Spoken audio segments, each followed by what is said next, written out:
Саламатсыздар ма, құрметті көрермендер. Біздің бүгінгі тақырыбымыз дұрыс тамақтану. Бүгінгі эфирден сіздер қалай дұрыс тамақтану керектігін және аурудың алдын алу түрлерін көре аласыздар. Және біз бірге таңдаймыз, яғни азық-түліктерді қалай дұрыс таңдау керектігін үйренеміз. Біз тамақтану үшін өмір сүрмейміз, өмір сүру үшін тамақтанамыз. Бүгінгі біздің студиямыздың қонақтары дәрігер-терапевт Бибігүл Абдумажитқызы және Камшат Ербосынқызы және диетолог маманымыз Жанар Ботабаевна. Кеше бізде жалпы дүниежүзілік тамақтану күні болды. Яғни Қазақ тағамтану академиясының президенті, гигиенист, профессор, докторымыз Төрегелді Шарманұлы Шармановтың 90 жылдық мерейтойы атап өтілді. Біз авиценна көпсалалы медицина колледжінің атынан ол кісіні құттықтап, зор денсаулық тілейміз.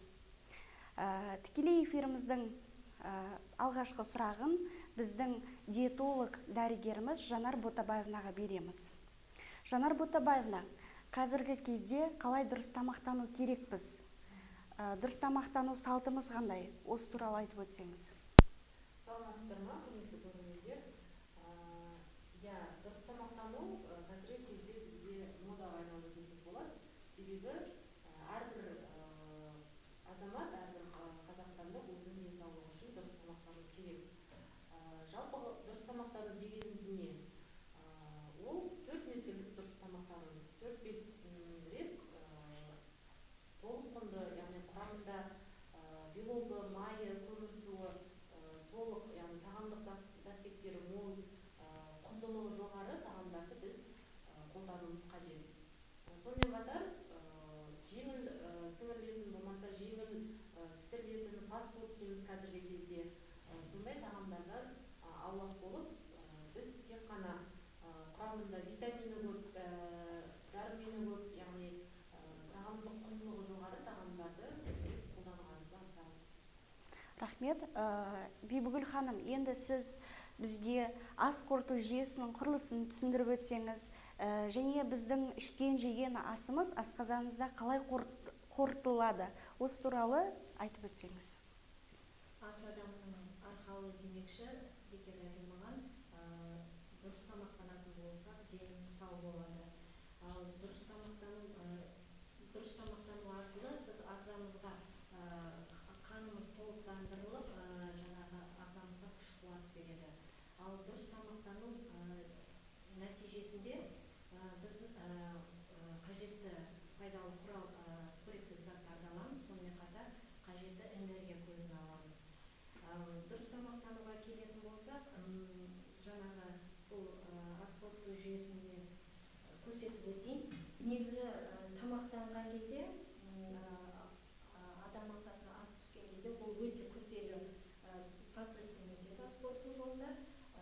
Ең бірінші жаңағы ас қорыту жолына келетін болсақ, бұл ауыз қуысы, жұтқыншақ, өңеш, асқазан, асшек, тоқшек және тіл ішектен тұрады.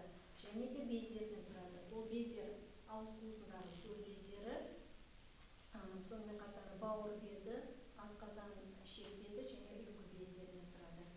Ас жаңағы ауыз қуысына түскен кезде тіс пен тілдің көмегі арқылы ұнтақталады. Яғни жақсы тамақ ұнтақталу үшін біздің тістеріміз сау және түгел болуы қажет. Сонымен қатар жаңағы тіліміз бұл дәм сезу мүшесі болып табылады. Бұл ауыз қуысындағы бөлінген сөременен жаңағы тамақты араластырып, оны жұтуына көмек береді. Одан кейін ары қарай тамақ жұтылғаннан кейін жұтқыншаққа, өңешке, ары қарай асқазанға түседі. Асқазанға түскен тамақ жаңағы пепсин немесе тұз қышқылдары көмегімен қоймалжың затқа айналып, ол 4 немесе 10 сағаттың аралығында қорытылады. Яғни қоймалжың зат ары қарай аш-ішекке өтеді. Аш-ішектің өзі 3 бөліктен тұрады. Бұл ұлтабардан, аш-ішектің өзі және мықын ішектен. Ұлтабарға түскен асты жаңағы ұйқы безінен бөлінген сөл және бауырдан бөлінген өт жаңағы оны ары қарай қорытуына көмек береді. Өт ағзаға түскен майларды жаңағы ұнтақтап, оның қорытылуын тездетеді. Ары қарай жаңағы ұлтабардан аш ішекке түседі. Аш ішекте қорытылған ас жаңағы сіңірдің процесі жүреді. Бұл жердегі пайдалы қоректік заттардың барлығы қан және лимфа арқылы ағзамызға қажетті жасушаларға жеткізіледі де, ал қорытылмай қалған тамақ қалдықтары тоқ ішектен кейін ары қарай тік ішек арқылы сыртқа шығарылады. Яғни керек емес, ағзаға керек емес заттардың бәрі тік ішек арқылы шығарылып отырады. Біздің рахмет. Келесі сұрағымыз Жанар ханымға тағы да қойғым келіп отыр. Жанар ханым, біз сауда орындарынан, дүкендерден, кез келген жерлерден біз, яғни кез келген азық-түлікті сатып аламыз. Осыны қалай дұрыс таңдау керекпіз? Осы туралы айтып өтсеңіз. Ол үшін мен сіздің қасыңызға барып Келіңіз. бізде мына жерде әртүрлі тағам түрлері тұр, көріп отырсаңыздар. Ең бірінші жемістер және көкөністер.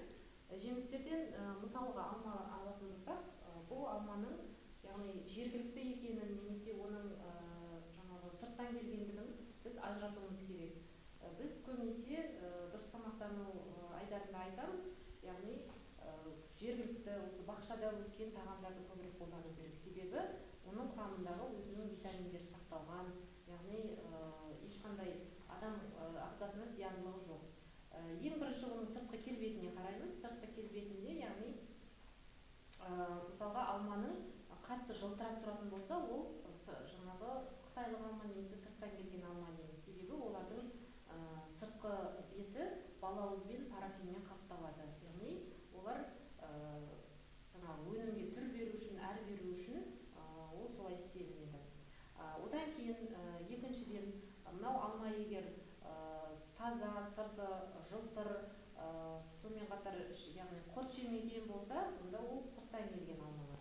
Ал егер құрт жеген, сосын кесіп көрген кезде байқасаңыздар, міндетті түрде алма қараю керек, себебі оның құрамында темір бар.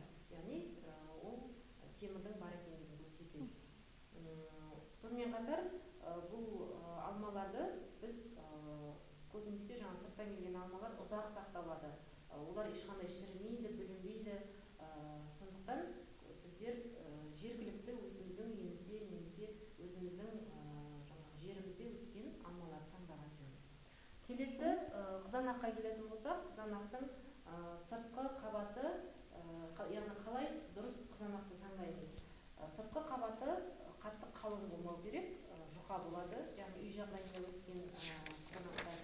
Одан кейін кесіп көрген кезде, яғни мына жерде біз көрсете аламыз, кесіп ортасында, яғни ақ қатты түйнек болмау қажет. Ол дегеніміз теплицада болмаса сырттан келген экспортталған өнімдер болып саналады.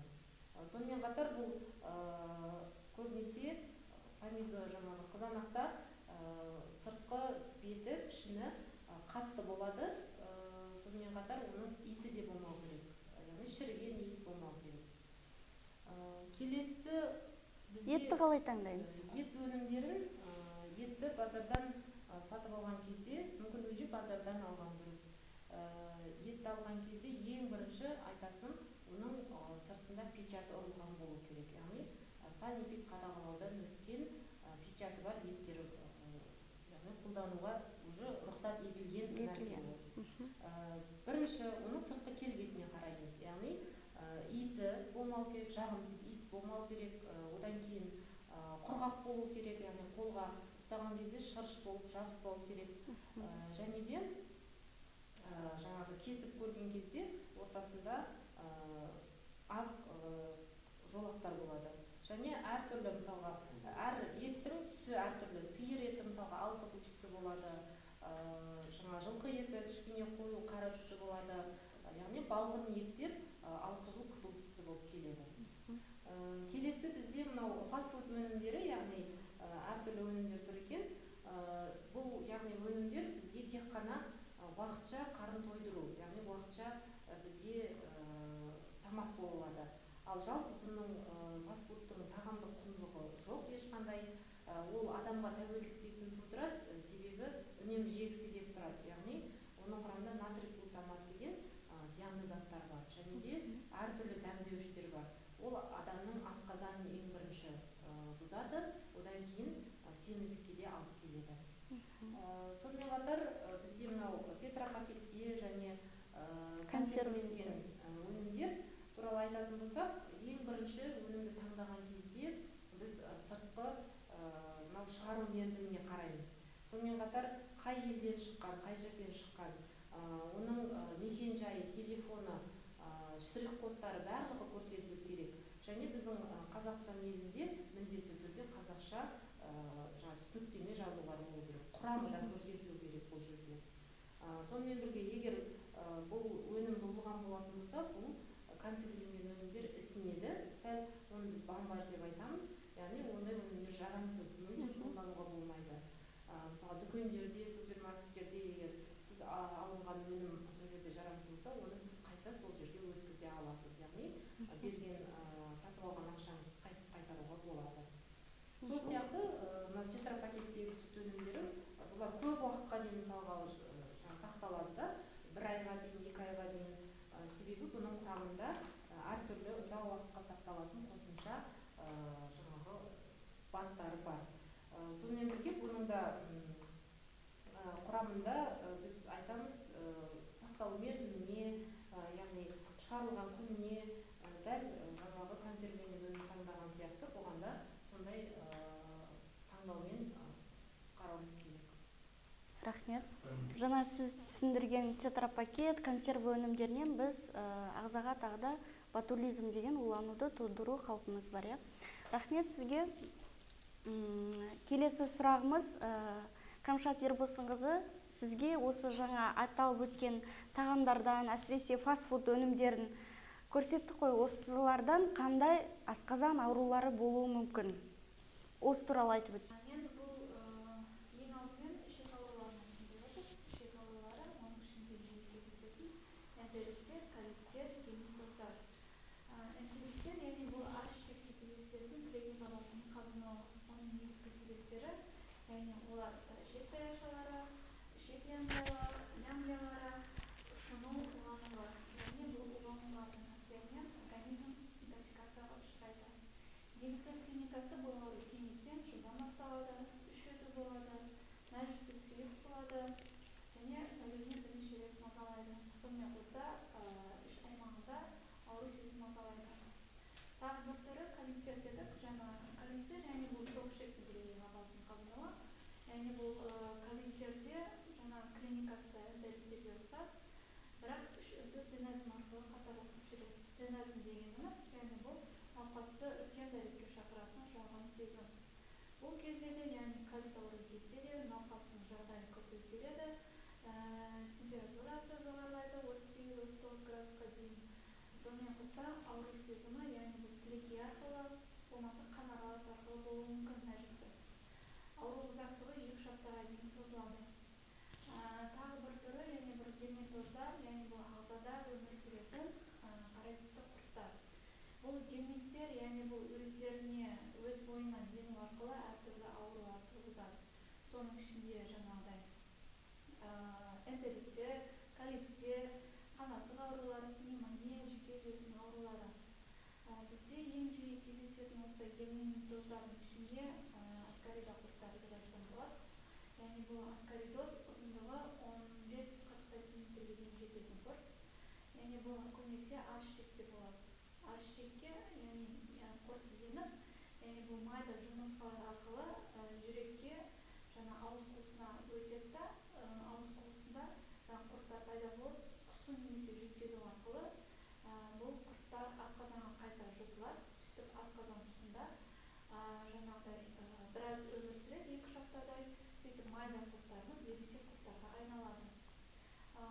Тағы бір осы аурулардың әсерінен бізде зиянды әдеттердің әсерінен гастрит аурулары болуы мүмкін. Гастрит ауруларының асқынуынан ойық жаралар болуы мүмкін, немесе қатерлі ісіктер, асқазан обырын алып келуі мүмкін. Тағы бір ауру жиі кездесетін, яғни біз семіздік ауруы деп айтып өттік. Семіздік ауруы көбінесе бұл ағзада майлардың артық